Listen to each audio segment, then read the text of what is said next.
di puncak kejayaan sebuah kerajaan yang tak tertandingi, bertahtahlah Nabi Sulaiman, putra Nabi Daud. Allah SWT menganugerahinya warisan yang lebih dari sekadar tahta dan kekayaan. Ia diberi hikmah kenabian dan sebuah mukjizat luar biasa, yaitu kemampuan untuk memahami bahasa seluruh makhluk. Kerajaannya adalah bukti kekuasaan Allah, sebuah negeri di mana manusia, jin-jin perkasa, dan kawanan hewan hidup berdampingan di bawah kepemimpinannya yang adil dan bijaksana. Pada suatu hari yang cerah, Nabi Sulaiman mengerahkan pasukannya yang dahsyat untuk sebuah perjalanan. Barisan itu adalah pemandangan yang menakjubkan. Batalion manusia yang gagah berani, legiun jin yang kekar dan tunduk, serta ribuan burung yang terbang dalam formasi rapat di atas mereka. Sayap-sayap mereka membentuk awan raksasa yang menaungi seluruh pasukan dari sengatan matahari. Keteraturan dan kekuatan mereka mencerminkan disiplin dan keagungan sang raja yang memimpin mereka. Perjalanan epik itu membawa mereka melintasi sebuah lembah yang subur, yang dikenal sebagai Wadi An-Naml atau Lembah Semut. Ketika barisan terdepan hendak memasukinya, telinga Nabi Sulaiman yang diberkahi menangkap suara lirih yang tak terdengar oleh siapapun. Itu adalah suara sang Ratu Semut yang dengan panik berseru kepada koloninya, "Wahai para semut, masuklah ke dalam sarang-sarangmu, agar kamu tidak diinjak oleh Sulaiman dan bala tentaranya, sedangkan mereka tidak menyadarinya." Mendengar ucapan penuh kepedulian dari makhluk sekecil itu, Nabi Sulaiman tersenyum. Senyumnya bukanlah karena geli, melainkan karena rasa syukur dan kekaguman atas keteraturan ciptaan Allah. Dengan satu isyarat tangan, ia memerintahkan seluruh pasukannya yang perkasa untuk berhenti seketika. Sebuah perintah yang menunjukkan belas kasih seorang pemimpin sejati. Memastikan tidak ada satupun dari makhluk kecil itu yang akan celaka. Ia menunggu dengan sabar hingga seluruh koloni semut itu aman. Di tengah keheningan itu, Nabi Sulaiman menengadahkan tangannya dalam doa. Ia bersyukur kepada Allah atas segala nikmat yang telah dilimpahkan kepadanya, terutama anugerah untuk memahami ciptaannya dan kemampuan untuk bertindak dengan rahmat. Ia memohon agar selalu dituntun untuk berbuat kebaikan yang diridhoinya. Peristiwa ini menjadi pengingat abadi bahwa kekuasaan sejati diukur bukan dari kekuatan untuk menaklukkan, melainkan dari kebijaksanaan untuk melindungi yang lemah. Hari-hari berlalu dan kerajaan Nabi Sulaiman semakin makmur di bawah kepemimpinannya yang adil. Suatu pagi yang cerah, saat ia menginspeksi barisan pasukannya yang terdiri dari jin, manusia, dan burung, ia menyadari ketiadaan seekor burung hudhud. "Mengapa aku tidak melihat hudhud? Apakah ia termasuk yang tidak hadir?" tanyanya dengan nada tegas. Kemarahannya mulai tampak karena disiplin adalah kunci kekuatan pasukannya. Ia bersumpah akan menghukumnya dengan berat atau menyembelihnya, kecuali ia datang dengan alasan yang jelas.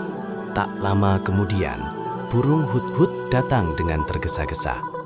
Ia tidak menunjukkan rasa takut, melainkan keyakinan atas berita penting yang dibawanya. "Aku telah mengetahui sesuatu yang belum engkau ketahui," katanya dengan berani. "Aku datang kepadamu dari negeri Saba dengan membawa suatu berita penting yang meyakinkan. Aku mendapati seorang wanita yang memerintah mereka. Ia dianugerahi segala sesuatu serta memiliki singgasana yang besar. Aku mendapati dia dan kaumnya menyembah matahari, bukan Allah." Nabi Sulaiman mendengarkan dengan saksama.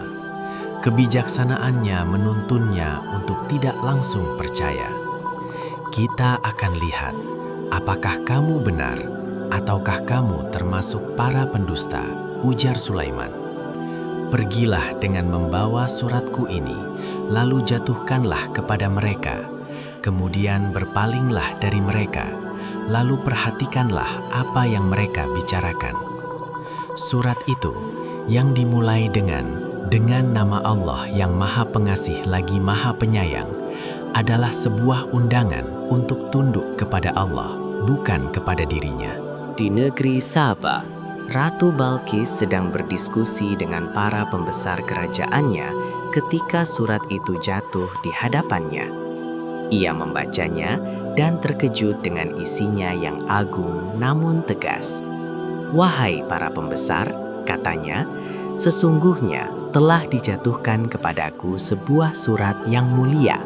Sesungguhnya surat ini dari Sulaiman dan isinya dengan menyebut nama Allah yang Maha Pemurah lagi Maha Penyayang. Janganlah kamu sekalian berlaku sombong terhadapku dan datanglah kepadaku sebagai orang-orang yang berserah diri." Para pembesarnya yang sombong menyarankan perang, membanggakan kekuatan militer mereka. Namun Ratu Balkis adalah pemimpin yang bijaksana. Ia tahu bahwa perang hanya akan membawa kehancuran. Sesungguhnya raja-raja apabila memasuki suatu negeri, niscaya mereka membinasakannya, ujarnya. Sebagai gantinya, ia memutuskan untuk mengirimkan hadiah-hadiah mewah kepada Nabi Sulaiman untuk menguji apakah ia seorang raja yang tamak akan harta atau seorang nabi utusan Tuhan yang memiliki tujuan lebih mulia. Utusan Ratu Balkis tiba di istana Nabi Sulaiman yang megah, membawa serta hadiah-hadiah yang tak ternilai harganya. Emas berkilauan, permata yang menyilaukan mata, dan berbagai harta benda mewah lainnya dipersembahkan dengan penuh hormat. Mereka mengira kemewahan ini akan melunakkan hati sang raja. Namun, saat mereka mempersembahkan hadiah itu, mereka melihat ekspresi Nabi Sulaiman yang tenang dan sama sekali tidak terkesan. Pandangannya tidak tertuju pada harta, melainkan pada kebesaran Tuhannya. Nabi Sulaiman menolak hadiah itu dengan tegas namun bijaksana. "Kembalilah kepada mereka," katanya kepada para utusan. "Apa yang diberikan Allah kepadaku jauh lebih baik daripada apa yang diberikannya kepadamu. Kamulah yang bangga dengan hadiahmu." Ia kemudian mengirimkan pesan yang tak dapat ditawar. Jika Ratu Balkis dan kaumnya tidak datang berserah diri kepada Allah, maka ia akan datang dengan bala tentara yang tidak akan sanggup mereka lawan, mengusir mereka dengan hina.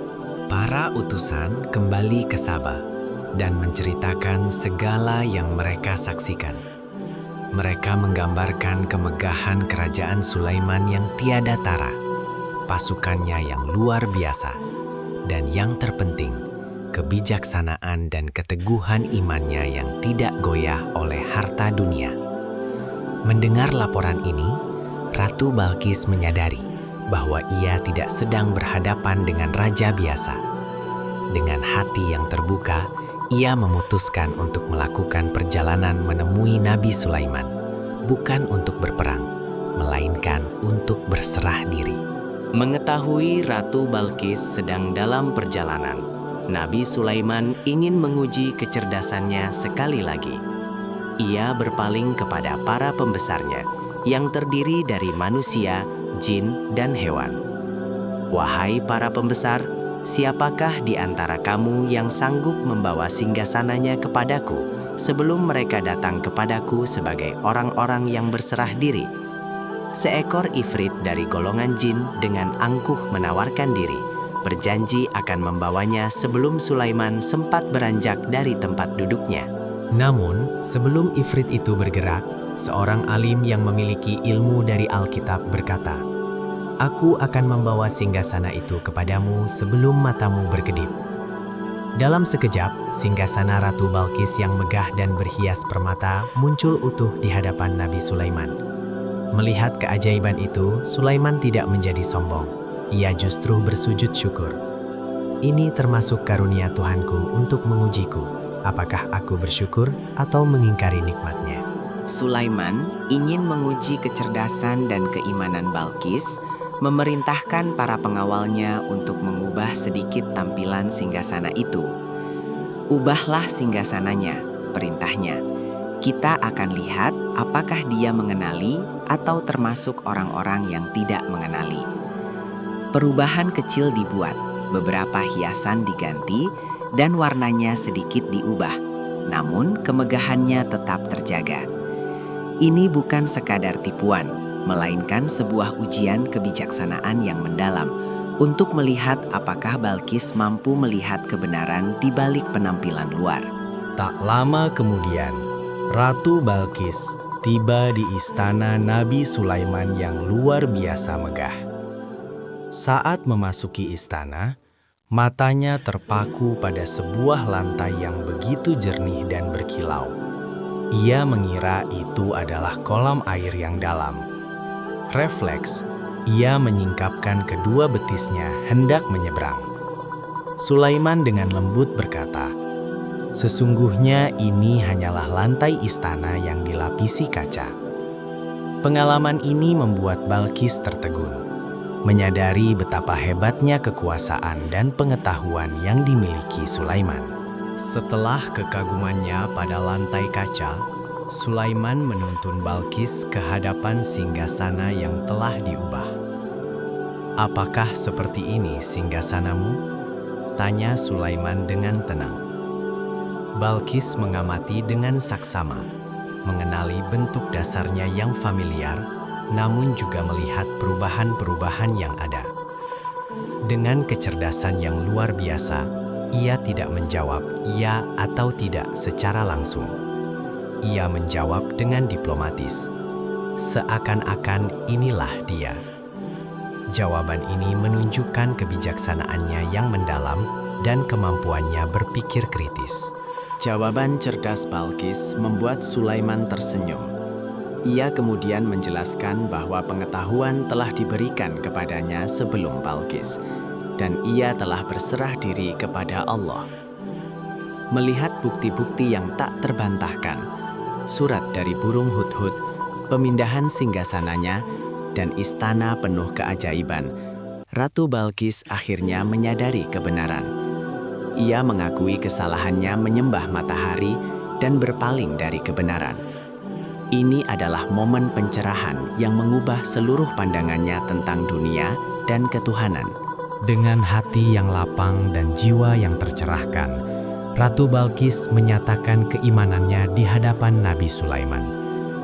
"Ya Tuhanku, sesungguhnya aku telah berbuat zalim terhadap diriku sendiri," ucapnya dengan tulus. "Dan kini aku berserah diri bersama Sulaiman kepada Allah, Tuhan semesta alam." Kerajaannya yang dulu menyembah matahari, kini beralih menyembah Tuhan yang Maha Esa. Kisah ini menjadi bukti agung bagaimana kebijaksanaan dan mukjizat dapat membuka hati manusia untuk menerima kebenaran.